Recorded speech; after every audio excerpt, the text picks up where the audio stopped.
কালকে আমার পাপা আমাদের যে ছেড়ে চলে গেছে, 7 দিন ছিল। আমরা সকালে চার্চে গেছিলাম, পাপার মিশা ছিল। তো তারপরে দেখো আমরা বাড়িতে আসছি, আকাশটা দেখো কত সুন্দর, একদম উজ্জ্বলভাবে উঠেছে। কি ভালো লাগছিল দেখতে, যেন পাপা আমাদের ওখান থেকে দেখছে কোথা থেকেও। এই যে আমাদের চার্চ, আমার বাড়ির কাছেই। তারপরে তো বাড়িতে আসলাম। তো আমরা নিরামিষ ভেঙেছি 7 দিনে। তো দেখো গাছের বেগুন, আমার বাবা আমার বাড়ির গাছের সবজি ছিঁড়তে খুবই ভালোবাসত। তো গাছের 4টে বেগুন হয়েছে, ওগুলো ছিঁড়ছিলাম পাপার জন্য একটা সবজির তরকারির মধ্যে বড়ি দিয়ে, পালং শাক দিয়ে। তো একটা ঘ্যাট টাইপের করেছিলাম। তো দেখো এখানে হচ্ছে কটা বেগুন হলো। তো গাছটা অনেক দিন ধরে দেখছিলাম বেগুন রয়েছে। তো এই দেখো একটু ছোট ছোট হলেও এই সাইজেরই হয় বেগুনগুলো। এই কটা বেগুন ছিললাম।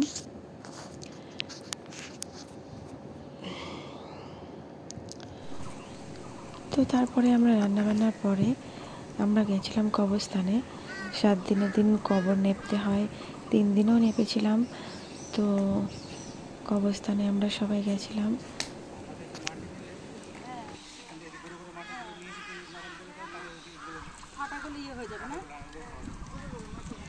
সেদিনকে খুশবু বানিয়েছিলি না, মাটিগুলো একটু গুলে নেওয়া মাটিগুলো দাও তো, মাটি এখানে জমা করা, ওখানে জমা করো আগে, তোমার পায়ে ওখানটা জমা করো।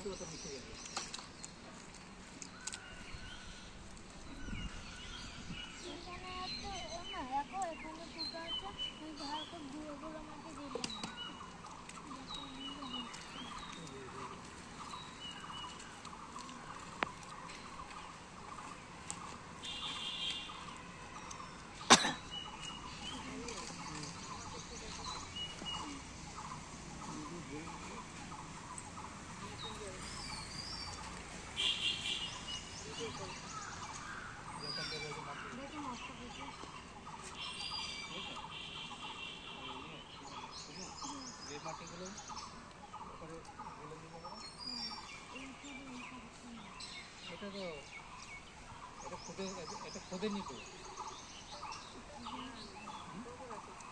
না, খুদে না, এটা নরম মাটি বড়, ওই মাটিগুলো এরা এদিকে, হ্যাঁ বুকে বুকে দে। কি করে যাবো দেখি আগে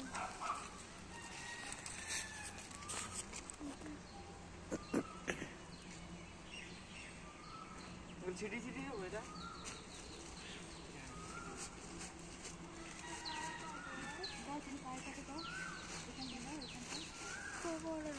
এরকম লম্বা লম্বা করে দাও, যেরাম দিয়েছি আমরা।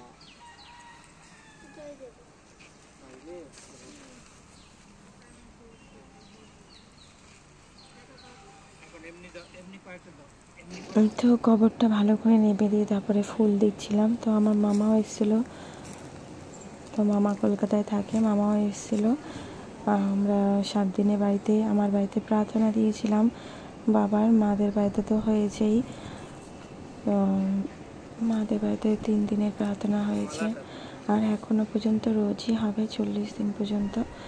আর আমার বাড়িতে আমি 7 দিনে নিয়েছিলাম। তো বেশিরভাগ পাপা তো আমাদের বাড়িতেই থাকতো। তো তারপরে দেখো একটুখানি ফুল মোমবাতি সব কিছু দিয়ে তারপরে বাড়ি যাব।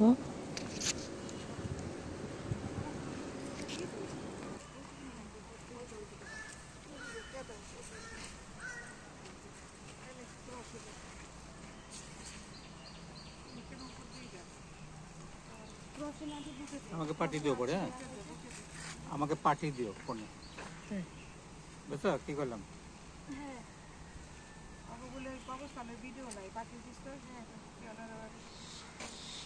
জল দেবো, গ্লাসগুলো ধুয়ে নিবি।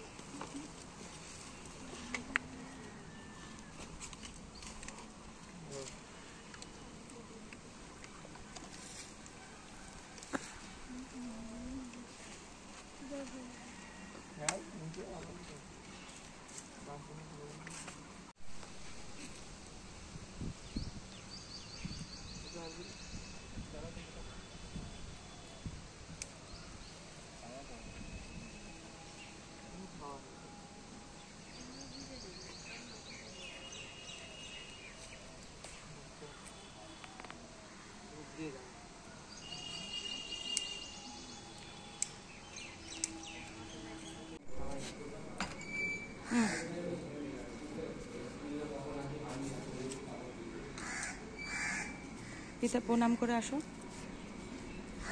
বল আজকে তোমার পছন্দ মতো খাওয়া রান্না হয়েছে দাদু, তুমি কিন্তু খেয়ে নিও। বলো রান্না হয়েছে দাদু, তুমি কিন্তু খেয়ে নিও। তো সন্ধ্যাবেলা একটু ছোট করে প্রার্থনা নিয়েছিলাম বাড়িতে। তো প্যাকেট একটু মিষ্টির প্যাকেট করা হয়েছিল, ওর মধ্যে পাপা স্যান্ডউইচ আমার বাড়িতে প্রায় করতো, ভালোবাসতো, তার জন্য একটু স্যান্ডউইচ আর মিষ্টি টিষ্টি দেওয়া হয়েছিল। তো মামা ওই মাঝখানে হাড়ের মাছ হয়ে গেছে তো সব প্যাকেটের মধ্যে আমরা ঘর থেকেই করে দিয়েছিলাম। আর ভেজিটেবল কাটলেট করা হয়েছিল। আর এখানে দেখো আমার বাবার ফটো সুন্দরভাবে সাজানো হচ্ছে। আর এখানে আমরা সবাই প্যাকেট করছিলাম। দোকান থেকে দুটো জিনিস নিয়েছিলাম আর বাড়িতে কিছু করা হয়েছিল, ওইগুলো উপরে ভাজা ভাজি হচ্ছে। দুপুরবেলা আমরা ভাত টাত খেয়ে এগুলো করেছিলাম। তো যেটুকুনি পেয়েছি করেছি। আর হচ্ছে আর কিছুই ভালো লাগে না। যে মানুষটা আমাদের জন্য এত করেছে ভাষায় প্রকাশ করা যাবে না।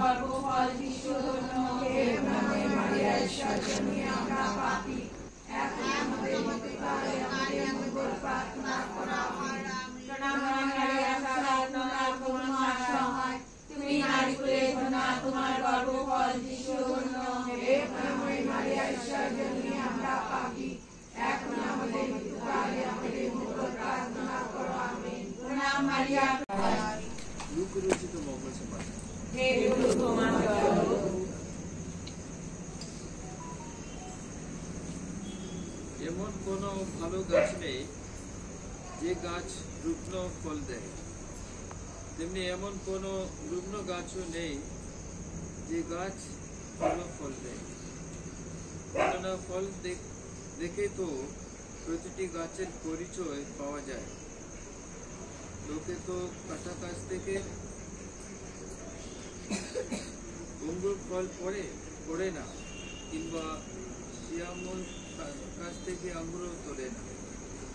ভালো লোক তার অন্দরে সঞ্চিত ভালো ভান্ডার থেকে যত ভালো কিছু তো বের করে আনে, তেমনি খারাপ লোক তার খারাপের ভান্ডার থেকে যত খারাপ কিছু তো বের করে আনে।